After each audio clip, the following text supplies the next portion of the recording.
Bonjour à tous. Le samedi 13 juillet 2024 a eu lieu en l'église cathédrale Saint-André de Yopougon la célébration des ordinations diaconales et presbytérales. La messe a été présidée par son Excellence Monseigneur Jean-Salomon Lezoutier, ordinaire du lieu. Un jour spécial empreint de joie et de reconnaissance pour ces nouveaux ordonnés. Il sollicite l'accompagnement des fidèles dans l'accomplissement de la grande mission de l'Église. Et puis, du 3 au 5 juillet a eu lieu la semaine digitale à la paroisse Sainte-Bernadette d'Ebila-Sokro dans le diocèse d'Abengourou. Une activité qui avait pour but de former les apprenants à l'utilisation des logiciels et de leur permettre de vivre des vacances saines. À la place des ordinations de la cathédrale Saint-André de Yopougon, le samedi 13 juillet dernier, 4 nouveaux diacres et 17 nouveaux prêtres ont fait le choix de consacrer leur vie entière au service de l'Église, de leurs frères et sœurs en humanité. La célébration eucharistique a été officiée par son Excellence Monseigneur Jean-Salomon Lezoutier en présence de clercs, parents, amis et connaissances. Jean-Yves Essigan, Morel Poti.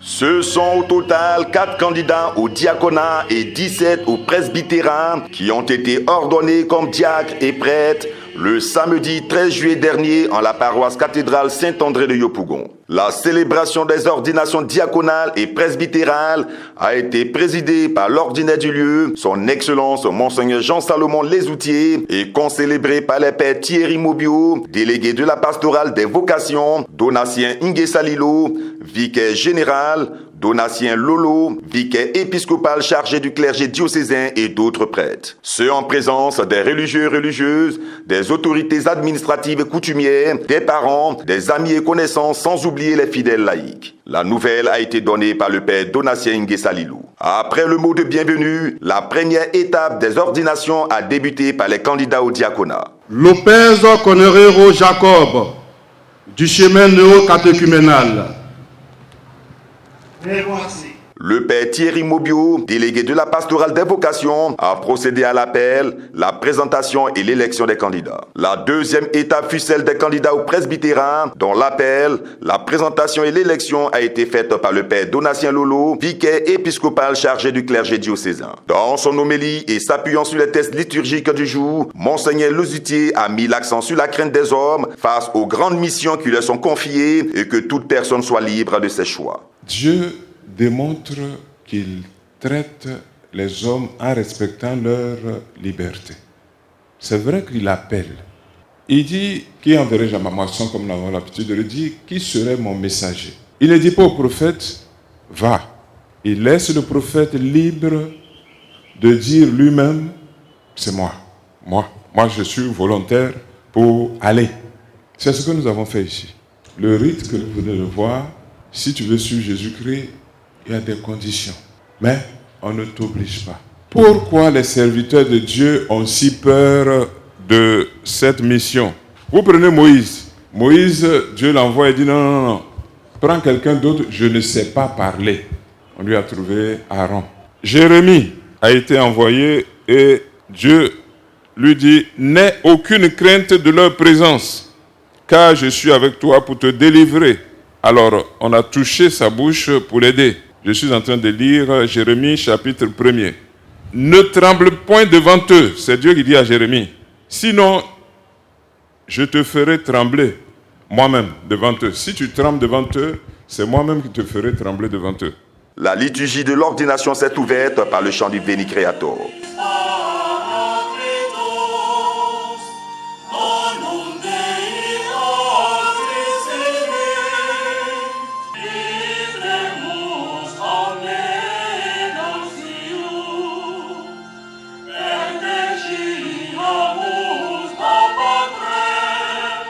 L'engagement des ordinants au diaconat et au presbytérat, l'échange et la promesse à l'évêque, supplication litanique.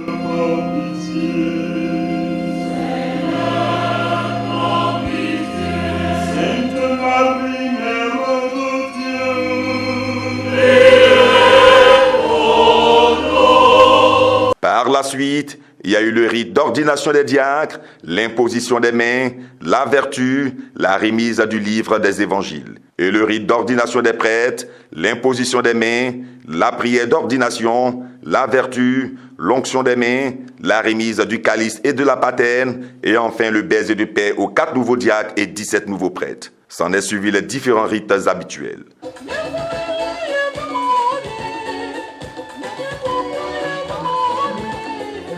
Plusieurs articulations ponctuent la cérémonie, à savoir une quête spéciale, des allocutions, dont celle de Madame Bledja du bureau exécutif diocésain, représentante de l'association des prêtres, des grands séminaristes, des religieux et religieuses, des pères Donatien Lolo, vicaire épiscopal chargé du clergé diocésain, et Magloire Aka de la curie du diocèse et de Monseigneur Lozitier. Une photo de famille avec l'ensemble des diacres et des prêtres a mis un terme à cette célébration des ordinations. Quelques propos recueillis. Le Seigneur fit des merveilles, grande est notre joie.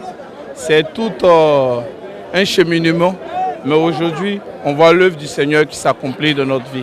Et nous voulons rendre grâce à Dieu pour toute sa bonté, pour ses merveilles, et aussi pour son choix sur nos personnes. C'est une action de grâce. Je dis merci au Seigneur pour le serviteur, les serviteurs qui donnent à son Église. Le Seigneur nous a fait grâce d'être parmi ces serviteurs que lui-même il a choisis. Nous ne pouvons que lui dire merci pour tous ses bienfaits et profiter en même temps de l'occasion pour rendre grâce au Seigneur avec le monde entier par le Christ notre Seigneur. C'est une grâce pour moi, je ne mérite pas cela. C'est Dieu qui a fait une histoire de salut avec moi. Donc on lui rend grâce, on remercie cette charge et puis on est au service du peuple de Dieu. Donc on est bien prêt pour servir le peuple de Dieu, on est content. Un sentiment de grande émotion, mais en même temps, comme c'est un rêve, je ne réalise pas ce qui se passe, mais je sais que le Seigneur est avec moi et qui me tient la main. Je suis heureux parce que, vu le parcours qu'il a fait, et vu surtout moi le parcours que moi-même j'ai fait, je suis heureux. Je suis heureux parce que c'est le Seigneur qui appelle chacun, qui a un destin pour lui. Vous ne connaissez pas mon histoire, tirée de mon village, par des coopérants français qui m'ont inscrit à l'école. Si de cette lien-là sort un prêtre que le Seigneur appelle à lui, mais je suis heureux. Félicitations aux nouveaux ordonnés. Toute autre chose à présent, la semaine digitale initiée par l'équipe presbytérale de la paroisse Sainte-Bernadette de Bila-Sokro dans le diocèse d'Abengourou s'est tenue du 3 au 5 juillet dernier. Occasion pour les fidèles d'apprendre, de se familiariser avec les outils numériques et de partager des idées novatrices. Image Père Maurice Bosson, commentaire Guy Rocher-Yao. Les paroissiens de Sainte-Bernadette de Bila-Sokro dans le diocèse d'Abengourou ont été les heureux bénéficiaires d'une semaine de formation digitale qui a eu lieu du 3 au 5 juillet 2024. Plusieurs modules de formation étaient au programme et portaient sur l'initiation à l'informatique, l'utilisation des logiciels sur les smartphones et l'utilisation d'un smartphone pour des recherches dans le cadre scolaire. Pour rendre dynamiques les activités, une journée récréative a été meublée par un concours de jeux vidéo. Cette session d'apprentissage n'aurait pu avoir lieu sans la présence des formateurs que sont messieurs Noël Kofi, Emmanuel Ouattara, Herman Ameya et Pierre Kwame. À l'entame de cette formation, une messe a été célébrée par le curé de la paroisse, le révérend père Vincent Assemian Komoé, et concélébrée par le révérend père Maurice Bosson, vicaire. Durant ces 3 jours de formation, des autorités de la circonscription, dont Madame Ili, sous-préfet de Bila-Sokro, se sont succédées afin d'encourager les participants à la pratique de l'informatique. Toute une journée à manipuler le portable, parce que d'abord ça vous affecte sur le plan de la santé, et puis ça vous prend assez de temps, vous ne vous déconnectez plus, vous êtes coupé de la réalité. Cette initiative s'inscrivait dans la volonté constante du clergé d'améliorer et ou de renforcer les capacités des fidèles pendant ces vacances. Impression. Ça permet de se recycler, voilà, de se rappeler de ce qu'on a perdu, ce qu'on a oublié. Donc c'est une très bonne chose. J'ai perdu la main, comme ça fait un moment que je ne travaille pas sur l'ordinateur, ici à la maison, je ne fais rien. Donc je suis venu me recycler un peu, voilà, avec les enfants. Voilà, pour avoir un peu la maîtrise de la chose. Pour cette édition, ce sont 50 personnes qui ont pris part à cette semaine de formation digitale. Fin de cette édition. Merci de l'avoir suivi. Merci de rester sur Ecclesia TV.